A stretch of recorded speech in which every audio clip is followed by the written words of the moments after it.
Good evening, everybody, and welcome to the Gospelology podcast, where we stem from Him. I am your host, Latrice Williams McKnight, and I am a gospelologist. And you're probably saying, Latrice, what is a gospelologist? Well, a gospelologist is just someone who teaches the gospel of Jesus Christ with a little scientific twist. And so we're so excited to be here this evening just to share with you about science and religion. And do I have a guest to share with us tonight on this particular subject? I am so excited to have with me tonight Dr. Kameron King. And so I just wanted to share a little bit with you about Miss Kameron. And I wanted you to know that she is the founder of BlackGirlScientist LLC. She's originally from Richmond, Virginia, and she received her PhD in environmental engineering at Old Dominion University. Woo, go Monarchs. That's what I'm talking about. And this while working in the ODU Biomass Research Laboratory. Okay. And so as an early high school student, she used to work at the Chesapeake Bay Foundation to undergraduate and graduate research, doing undergraduate and graduate research in algae cultivation and environmental policy, biofuels production, and solid waste management. She has dedicated her life's work in protecting our environment with the Office of Research Developments and the Office of Science Advisors, Policy and Engagement. See, she's taking care of God's green earth. That's what I'm talking about. So I am so excited to be graced with Dr. King's presence. So hello, Dr. King. How are you this evening? Hello, I'm doing so well. Thank you so much for having me tonight.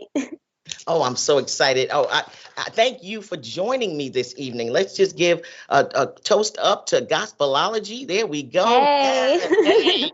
So I'm just so excited to be in your presence today. And like I was just sharing all of the great things that you have done, being a graduate in PhD in environmental engineering from Old Dominion University. And I'm not going to say who, but a little birdie told me that I believe and we believe that you are the first African American woman to do that. And so we're going to give it up to you. We're going to believe that.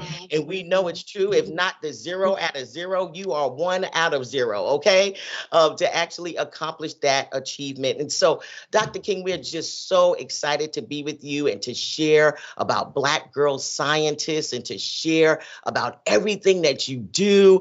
I don't know what to do. I'm just excited. Can you just tell our guest a little bit about what you do as an environmental engineer? All right. Well, first, I would say I would not be here without God and guiding me through this entire journey. So that's the first thing I want to say. So, as an environmental engineer, what do we do? So I guess to get to that point, I kind of have to talk about like how I got to get into engineering. So my background is really in chemistry, and of course environmental science and policy. And with chemistry, we sort of focus on the small scale things. So after I did chemistry, I was like, hey, I want to apply this to the bigger and the larger scale. Like, how can I apply my chemistry and make changes, in real life? So that's how I got into engineering. So as engineers, we sort of look how we can solve big real world problems. And particularly in environmental engineering, it has a lot to do with wastewater treatment. When we drink our water and it's clear, environmental engineers have a lot to do with that. So, and we also do like renewable energy research. That's sort of my focus in the whole environmental engineering realm. But environmental engineers do a lot to, make our world a better place in terms of renewable energy, clean water, a lot of things that we take for granted on a daily basis. Wow. My mind is just going, woo. This is it's just so amazing. Like we shared, it's amazing. It's just really amazing to see your passion. And, when you're talking about it, you light up, you're smiling. Aww. And it's so awesome to see a woman, a Black woman who is just so passionate and excited about what she's doing in the world of STEM. So I'm calling you and I'm going to ignite you today, just crown you a STEM queen. That's exactly what you are. Thank So we you. do have a few questions for you tonight here Okay, on the Gospelology show. We don't play, we just get right to it. let's get to So it. I'm just going to start with our point number one. Dr. King, I wanted to know, when did your interest in STEM begin? And why pursue a career in the STEM field of civil and environmental engineering? Okay, so how did it all begin? I always tell this story to people. I just remember in my old house that we used to live in, like I just always loved science, and God from an early age gave me a passion about the environment and protecting our environment. But I remember this one time I just wanted to conduct this experiment. I think I was like 6 or 7. And I was like, I'm gonna take a piece of Velveeta cheese and like put it in this pink and purple book bag that I have. And I said, I'm gonna see what's gonna happen to it. So I'm like making this little experiment in my room. And I put it in there for like 2 weeks, and I came back and the Velveeta cheese was really the same. So that speaks to I guess, the processed nature of Velveeta cheese, not, trying to say anything bad about it, but nothing happened to the cheese. My hypothesis was that it was going to mold, like, cheese probably should, but it didn't. So I just always like to tell that story because even when I was little, I was thinking science, and I just loved it. And I really have to attribute it to my parents, putting me in science camps and buying those chemistry sets that I always asked for. And I just always loved science, and I love watching Bill Nye the Science Guy. That was like my favorite show. So it's just God. I mean, God like put that passion in me about protecting the environment and loving science. So it kind of started from like an early age, seeing those sort of things. Wow. Wow. That Velveeta cheese is scary. That's like Yeah, McDonald's hamburger left under the bed for a year and still looking the same. So imagine what yeah, it does when it gets in our bodies. Um, yeah. That's a whole. so We could talk about that on oh, another one. that's another show. That's a That's an whole nother entire show. a whole nother show. Well, let's talk about part two of that question. Why pursue a career in the STEM field of civil and environmental engineering? So yeah, like I mentioned before, like environmental engineer. So civil environmental engineering, that's the program that we had at ODU. So I'm a little bit less on the civil side, but civil engineers are super important too. These are the people that are building your bridges, Mm, as we cross them, the people that are making sure things are to code inside our buildings, making sure things don't collapse. So definitely civil environmental engineering if that's your thing. But I'm more on the environmental side. So if we're in a crisis, we have methane emissions and greenhouse gases, and we're trying to figure out, how can we solve these problems and make the world we live in a better place. So mm. that's sort of where environmental engineering comes in. We want to make the water that we drink, be better for our bodies and what we're putting inside of us. It touches so many different aspects and different areas. The foods that we eat, you Mm. know, to make them better for our environment and better to put in our bodies. Environmental engineers can do that. You can touch on a plethora of things in this field. And also, like I mentioned, wastewater treatment, the people who are making sure the water is clean that we drink, that we sometimes take for granted, those are also environmental engineers. So you can touch on so many different things in this field. Wow, wow. You can, and you can touch on so many things, like you mentioned, as part of our environment.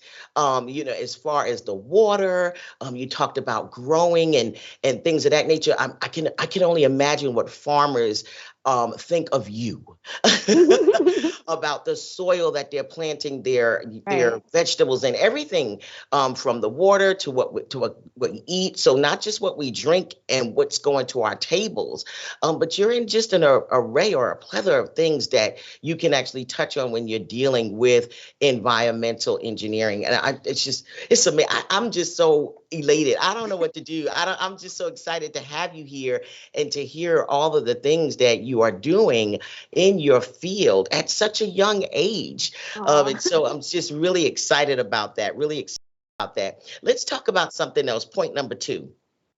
Because this is such an amazing type of field that you're in. And I know that there are so many young women out there and young men, who are watching tonight wondering, how in the world do you start? What is the journey like that you have to take to get to where you are. So our point number two and our question number two is, can you tell us about your journey to get to where you are today, Dr. King? If a young person is interested in this field, what do you recommend they start doing in middle and in high school? And you may want to even tell us what they may start, because you were talking about as a little girl, Right. playing with Velveeta cheese in your backpack. Okay. So, as a young person today who's watching out there, or a parent who may want to help their child along this field, what was it like? What is this journey, Dr. King, to be on getting to where you are today? Okay, so I'll definitely touch on this. So the journey. Do we have enough time? No. But so like we were talking about in high school, I had an opportunity to have an internship with the Chesapeake Bay Foundation. So I would definitely emphasize the fact of like just getting so many different experiences along your way to, I told my husband this the other day, like if I didn't have all these experiences that I had throughout this 18 plus year journey, I would not be able to effectively do my job that I do today. So we'll get to that point. So like I said, in high school, I had an awesome opportunity to work for the Chesapeake Bay Foundation, which led me to college, my undergrad at the College of William and Mary.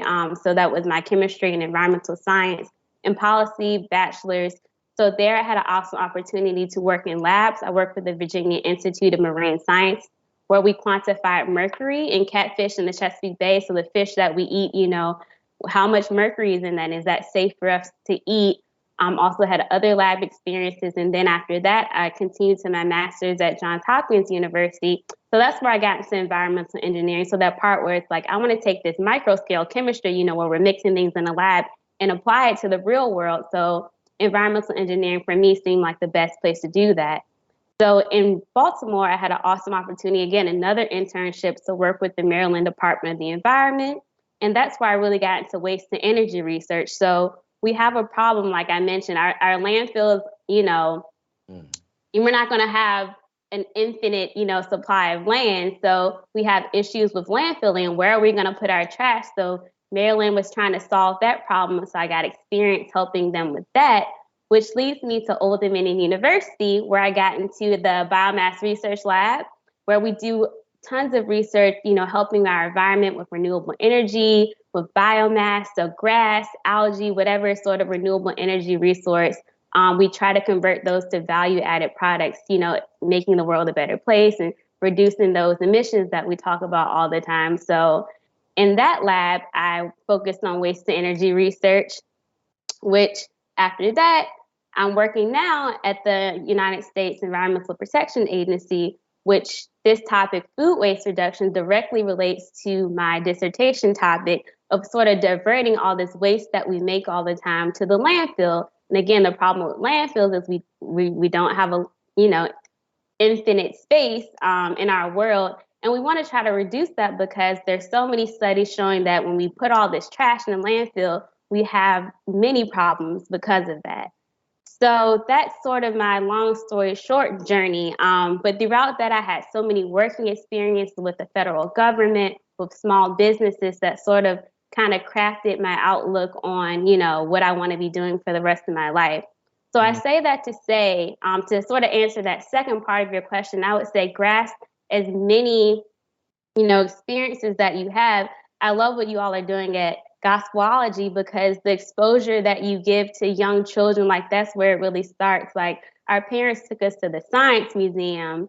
I always wanted to go to the science museum and look at shows related to science, but having that presence and that outreach, seeing people that look like me, have my skin color, is very important as well. So I think exposing at a young age, like taking your kids to, demonstrations. I know it's probably a little bit hard because of COVID, but, thank God we have opportunities like online to see different experiments and have all those sort of experiences for kids. So I think exposure to me is like the best thing, just seeing those things, seeing that people that look like me and you can actually do something all the way up to the federal government is, I think, super important.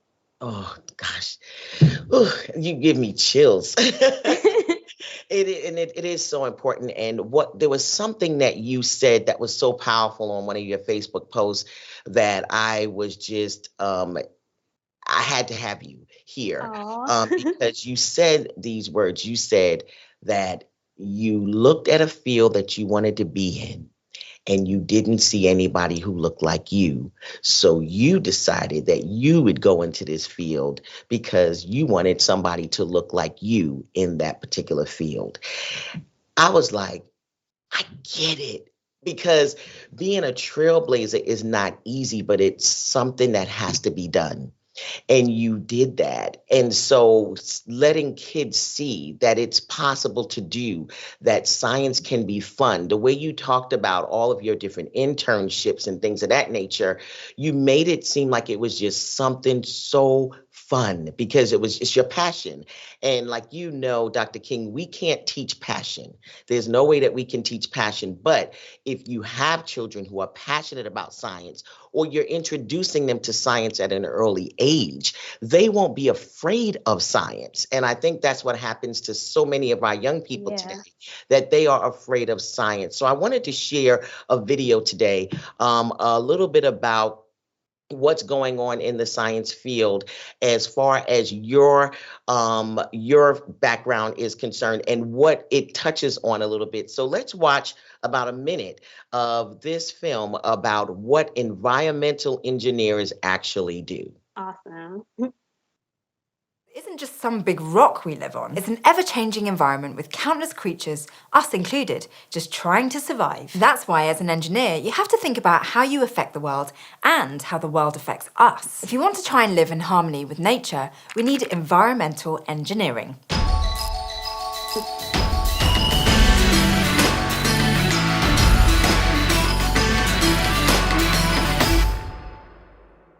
Environmental engineering combines natural sciences like chemistry and biology with engineering principles to come up with solutions to environmental problems. It boils down to three main things: protecting people from the environment, protecting the environment from people, and improving the overall quality of the world around us. As an environmental engineer, you'll be looking into issues such as public health and sustainability. You'll be especially concerned with controlling air and water quality. The air we breathe and the water we drink are crucial to life itself, and even simple changes can lead to serious problems. Take, for instance, what happened in Flint, Michigan. After Wow.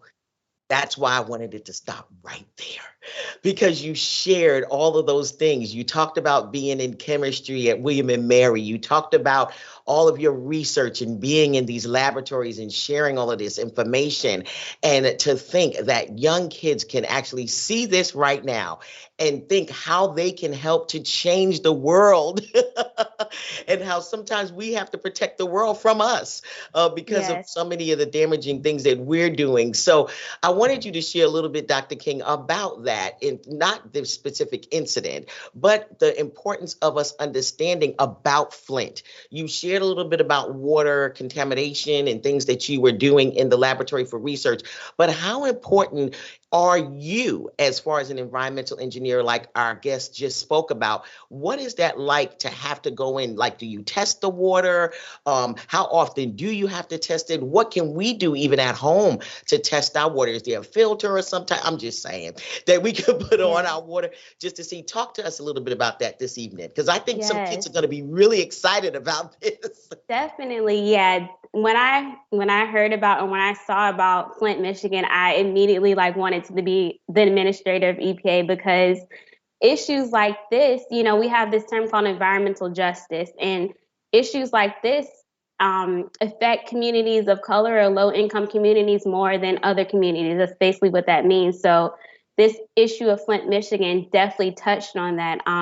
So basically, if you don't know about the Flint, Michigan issue, basically what happened was there was a higher concentration of lead found in Flint, Michigan, those rivers, because of companies that let their effluent or whatever, those bad things that are in the water, out into the stream, and that water affected the people who on a daily basis drink that water.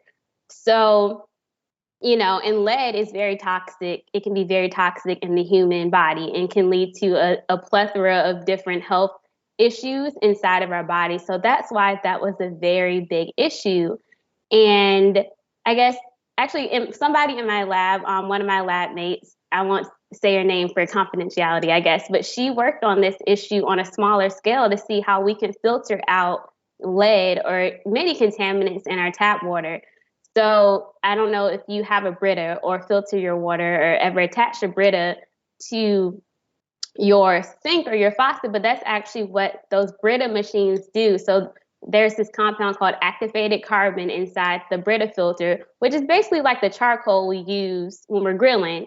And it's like it's natural in the environment. And what those things can do, they can naturally filter our water from a lot of compounds like lead. So that's kind of what I sort of do if I have to use tap water, filtering those things. We have tons of compounds in our tap water, to be very honest with you. But doing things like that to filter out some of those contaminants in our water is definitely a good first step, and things that we can I always say there's one small thing that we can do to make our environment a better place. So buying a Brita filter or researching different ways that you can, make your life a little bit more sustainable. It's something how we can all participate in science. Like I always say, like we're all scientists, from doing one thing, huge things that contribute to science, or little small things like buying a filter to, make sure you and your family are drinking safe drinking water if you have to use tap water. So yes, hopefully that answered the question. Oh, yes. But, yes. Love it. And that was so important for us to know that we could be a participant in helping with cleaning our water, especially for us in our homes. Like you said, just an easy filter on the sink. We have one, and we actually have one in our refrigerator as well. Oh, awesome. That filters the water that comes in the line that makes the ice. Good. We don't realize, because actually you're making the ice machine. The ice machine is producing the ice, but it's using water coming from your pipes. Right. So it's so important for us to understand that, because that's a way that we can be affected as well through the ice. So that is awesome. That is awesome. And I hope that enlightens some of our young people that you can be a participant in helping to clean up our world. These environmental engineers out here doing it, y'all. And you have one right here with us tonight. Dr. Kameron King. Dr. King, we're going to take a little commercial break, and we come back. We're going to talk about BlackGirlScientist, an amazing organization that is founded by Dr. King, and what they're doing in the community to make things better for our young African-American women who love science and who want to grow up to be great scientists. So let's take a break, and let's go ahead and see some of our commercials, and then we'll be back with Dr. Kameron King, an environmentalist and an engineer. Thank you. Thank you for the happiest year of my life. Thank you for the happiest year of my life. Yo, this is Jesus, aka King of Kings, aka Lord of Lords, aka Prince of Peace. You get it. I think so.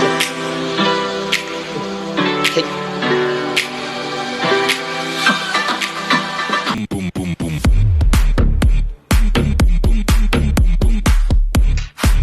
Ooh, this is nice.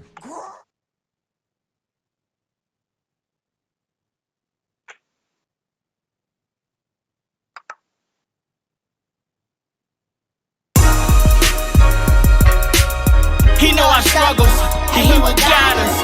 Believe me when I tell you Jesus got us. And you will never find another like, oh man, let's be honest. N-O-T-O-N-E, exclamation mark. Now bring it back. I said N-O-T-O-N-E, you will never find one like the G-O-D.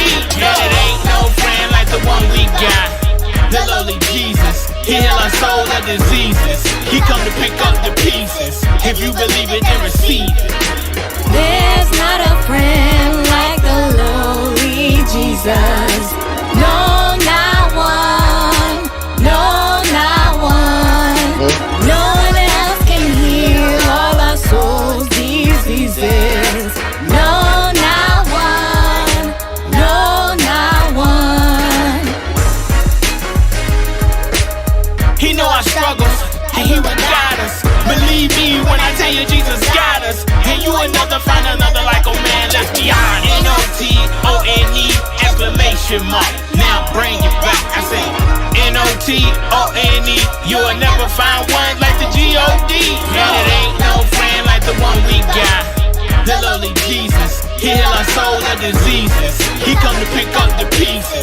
you believe it, then receive it. Jesus knows all about our struggles. No, not one. No, not one. Woo, that was so good. I was over here just jamming. There's not a friend like the lowly Jesus. No, not one. No, not one. You probably heard that in church, but it didn't sound like that. But it's just a way that we do things here at the Gospelology Show and what we do on Gospelology, where we're trying to make the word relevant for our young people and also bring science to them. It was something so powerful and so understanding, and it related. And Dr. King was just sharing how she loves what we're doing here at the Gospelology Show. And what we're doing here at the Gospelology Show, where else can you find fun at church when you're at the church and you're doing science? Come on, y'all. It's just amazing. And so you can get online and you can follow us on YouTube, and your kids can actually watch the Gospelology Show. They can join our coding academy, which they can have access to 24 hours. And we also teach the tribes of Israel. So it's just amazing. And that brings us to our third question, Dr. King.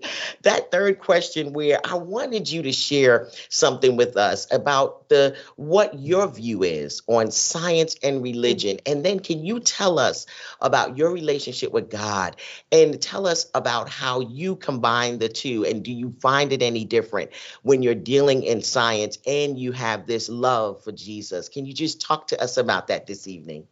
Definitely. This is an awesome topic to always talk about. Honestly, science and religion, I've always thought that, you can't have one without the other. So as we know, I'm a scientist, and as scientists, we have facts, we have theories, we have laws, we have all those things that we adhere to do our work. But on that same coin, I always call God like the master scientist, the master engineer. I think there's many examples in the Bible that you see. I clearly see God doing science and religion. I mean, even from when Adam and Eve, like God made, Eve from Adam. In my mind, God's performing the first surgery, stem cell research. Come on. So it's so many different examples. Even when Jesus walks on water, science wise, we obviously, because of our mass and our weight, we can't walk on water. However, in nature, you see little insects that can stay on the top of water. We call this like capillary action. So we have this process with water, or this property of water, that allows insects to, kind of float on water. However, I always think that God respects the laws of nature. He made them, but also I believe that he can manipulate them. So in my mind, as a scientist, I'm thinking that's how Jesus probably walked on water. He kind of manipulated mass and time and those formulas that we use in science to walk on water. Of course, this was seen as a miracle, but my science brain processes it like that. So I think there's so many examples in the Bible that, you can definitely bring science and religion together. But like I said, I don't think you can have one without the other. With God, we have faith. And, normally we say that, we believe in God, and, you have to have faith to do that. But I think you do a lot of that in science. We trust reactors to react and do things that, they're supposed to do. But sometimes you think, is it really happening? But we're trusting these instruments. We're trusting a lot of things to do the things that we need them to do. And I see that with my faith as well. Like, I believe in God. And you have to have faith to do that. And I say at the end of the day, I rather have that faith and that trust in God. Like, I know God put this passion in me, and he speaks to me, gives me those, I guess, my purpose that I have in life. And I equally relate that to science as well. So I think they're very intricately connected, and you really can't separate them like we try to, I guess, do out here in the world. Girl, you about to preach tonight. I told you weren't going to do this to me tonight. You weren't. And it's so true. Everything that you have said in the interaction, and then all of them. When I think about gospelology, and like I said, teaching the gospel of Jesus Christ with that scientific twist, that is the reason why I've chose to teach the gospels. The gospels have so many science experiments in there. One of Yes. my favorite, Dr. King, is when Jesus spit in the ground and he made a clay out of the mud and he put it on that man's eyes.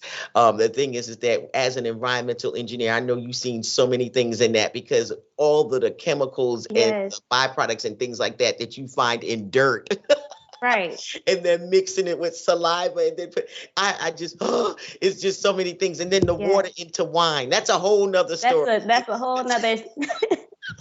I definitely agree.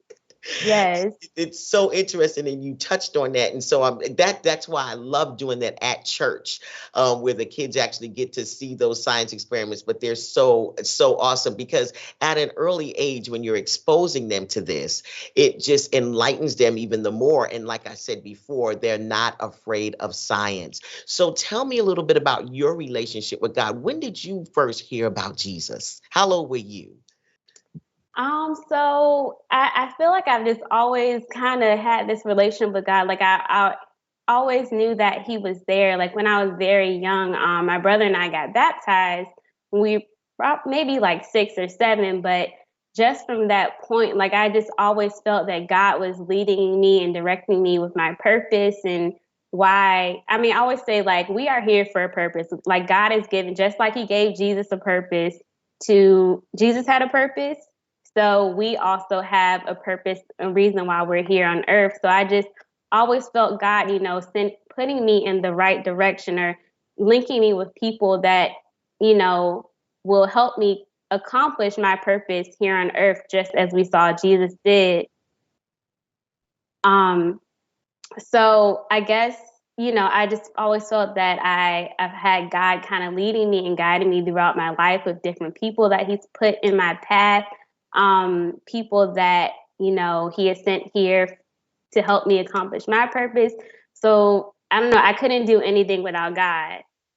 I wouldn't be here. Like everything that I'm doing, He has put in me to carry out here on earth. That's all I say that I'm doing. Wow, I love it. I love it. Our guests are on fire tonight. They're in this conversation and they're just going in. People are saying, I love this. It's so important for our kids to see and understand all of these different things that we have as far as science. They're giving you big shout outs, Dr. King. They're saying amen. And they're just saying that everything that we're saying, it's a word. It's just amazing. So they're loving you tonight here on the show. Love Thank you guys y'all. for joining us this evening and being a part of our guest, as well as Dr. King. She is just spitting out some knowledge with us tonight on this, the whole environmental engineering thing. And I'm just loving it. I'm just loving it. One of the things that I love and I wanted to share with our audience tonight is the organization that you founded, the Black Girl Scientist. And I wanted you to touch on that a little bit, share with us about the scholarship program and how we can be a blessing to your organization and what it's doing for our young Black girls in science. So share with us a little bit about that as we watch a little B-roll of some young ladies who are also in the science field. But share with us tonight about Black Girl Scientist. Awesome. So Black Girl Scientist LLC, I guess, is my baby. In 2019, God gave me this vision to start this business, Black Girl Scientist. And as you mentioned, I became the person that I wanted to see all my life. And Black Girl Scientist is sort of a manifestation of that. So I say we are a community of empowerment established for girls, young women, and women in STEM. We have, different services that we can offer in terms of sustainability, outreach, and also we have cute merchandise as well. But the biggest thing that I really wanted to do was to have a scholarship program, because as in many years of school, I'm definitely not, I guess, silent, or it's not unknown to know, the funding that you need throughout all these years in school. So I just wanted to be a blessing to other people, because I know that struggle of maybe not having enough money sometimes to, pay the semesters tuition or my department not having money. So, I was like, I'm going to be that person that's going to be able to fund people or give money to or have scholarships for well-deserving women in the STEM field. So that's sort of our biggest thing right now is our scholarship fundraiser that we have going on that so many people have donated to. We're almost to our goal of the 1,500. We have a donation page on my website as well, but that's sort of like the biggest thing that God placed on my heart is there's a lot of needs out here, and I just want to be a person in my business to be able to fulfill one of those needs for women and girls in STEM out here. Oh, I love it. I love it. I love it. Please, y'all, go to her website, donate to these young women. I love that you have made it, but now you want to give back. And that's so important for everybody. And that's what people have to understand, that leadership is succession. It's not about just us making it where we need to go, but it's about us coming back and teaching the others how they can make it too. And so you're just all around. I told you you're an all around queen. You're an all around STEM queen doing what we all need to do in our communities. And I love it. And I want to make sure tonight that we do that. I know that I'm heading over there to that website to make sure that we reach that goal so that you can make sure that these young women are able to pay their way through the semesters. It is hard and it's not cheap. It's not cheap at all. Especially as you get up in those ranks of your going past your undergraduate and getting into your graduate degrees. It's expensive, books and lab. I can only imagine what your labs and things of that nature run you. But I just love the fact that you're doing that, Dr. King, and thank you so much for everything that you're doing for our community, especially our young girls who want to be in that STEM field. So thank you so much. Thank you. One of the things I wanted to ask you too is, what do you find, if any, are challenges that women of color face in the STEM field? That's our point number 4. What do you find, if any, are challenges that women of color face in the STEM field? I love the fact that you're doing this Black Girl Scientist organization to help with tuition, but what do you find are some of the other things that are facing our women in STEM, women of color in STEM? Definitely. So I guess I'll touch on 2 things. So one, as I've probably been talking about this entire time, is really representation.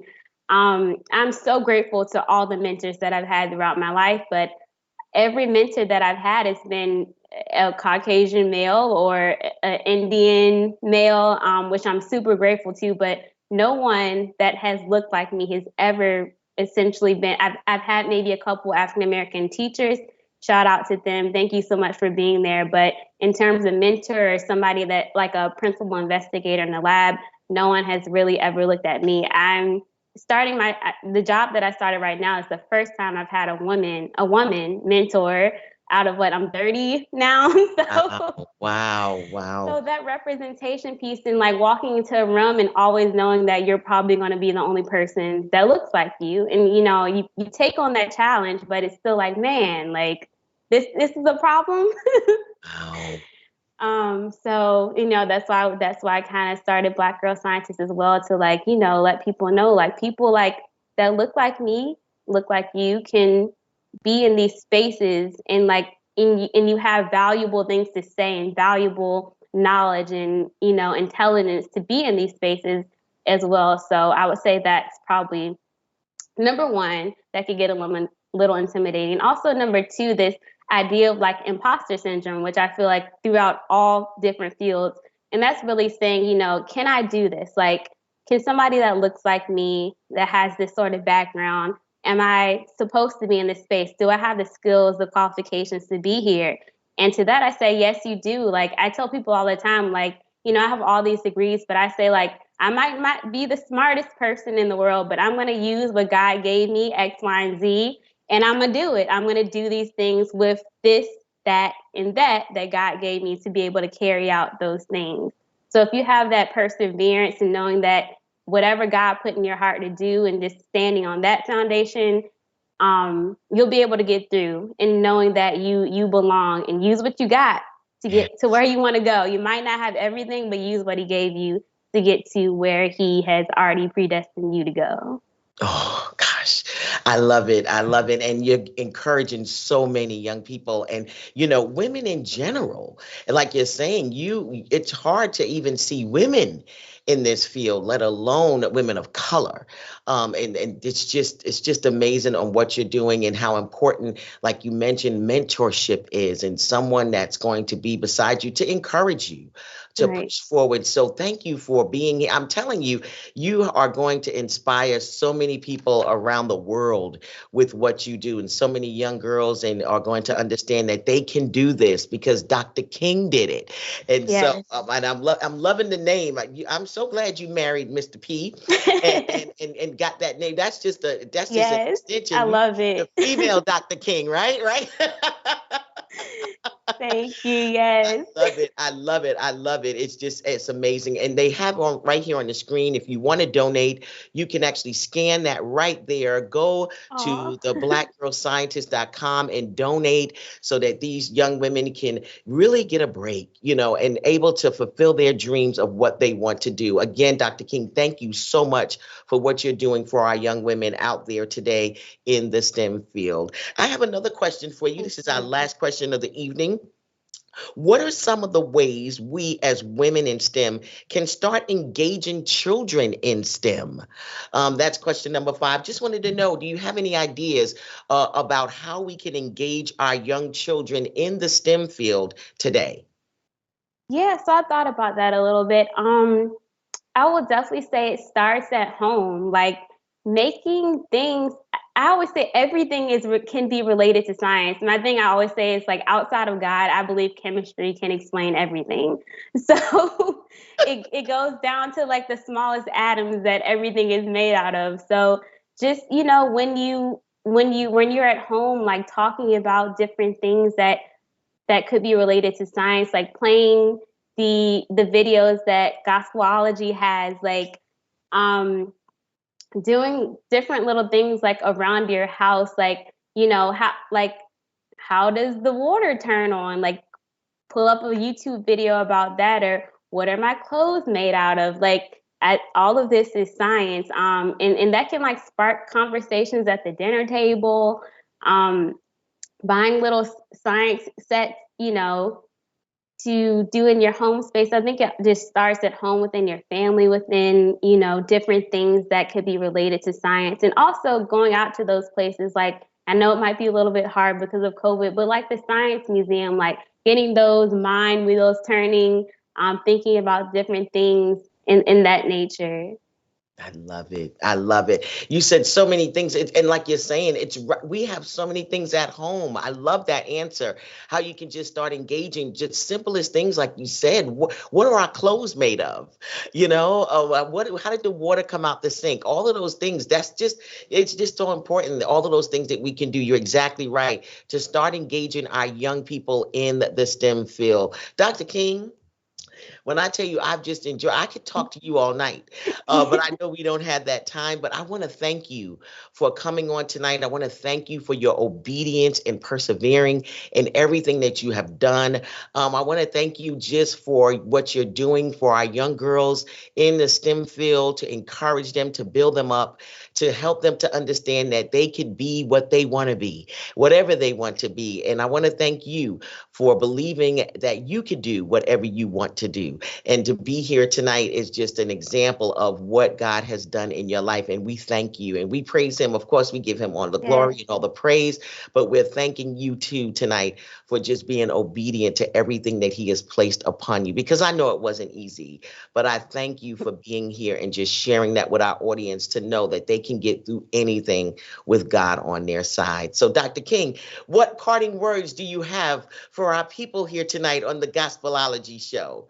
Oh, wow. Please Well, I share just also your site, your website, everything. We have it scrolling, but do it again. Just speak it. Speak it. Yes, I just want to thank you so much for having me on the show. Thank you for everything that you're doing for people and kids and children and women and everyone in STEM and your efforts in Gospelology. Thank you so much for everybody that's on the show. I just want to shout out my family and my friends who are up here and my lovely husband, Patrick. Thank you for everybody who's who makes this possible. This is an awesome effort, and I'm so grateful. I thank God for, this experience that we've had tonight and going so well. My handles, the Black Girl Scientist, everything. So it's the Black Girl Scientist Instagram. I have a Facebook page, and the website is theblackgirlscientist.com. So super simple. And thank you so much for the people who are going to donate tonight and want to donate and just keeping us lifted in your prayers and everything like that. So thank you so much this has been so much fun. Yes, it has. Thank you.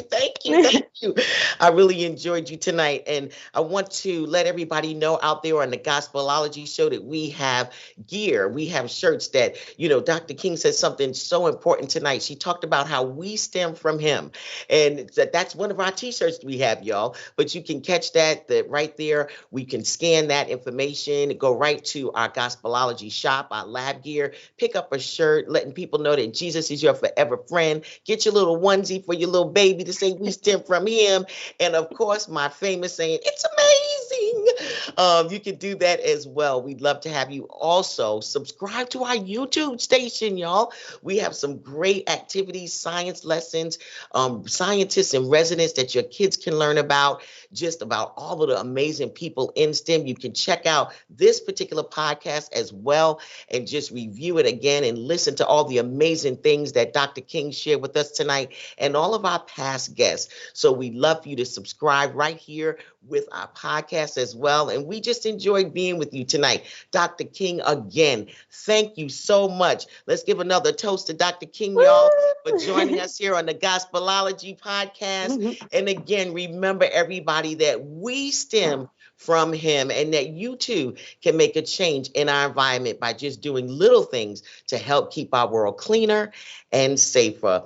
Guys, God bless you. I love you all. And let's go out with our Gospelology theme song. Gospelology, Gospelology. Uh-oh, Gospelology, Gospelology. Oh, Gospelology, Gospelology. Uh-oh, Gospelology, Gospelology. Oh, Gospelology, Gospelology. Uh-oh, Gospelology, Gospelology. Oh, Gospelology, Gospelology. Uh-oh, Gospelology, Gospelology. Oh, Jesus turned water into wine. It's amazing. Jesus even healed the blind. It's amazing. How all the planets are aligned. How all chemicals are designed. Teaching the gospel with a scientific twist. All of his miracles are magnificent. Teaching the gospel with a scientific twist. All of his miracles are magnificent. Oh,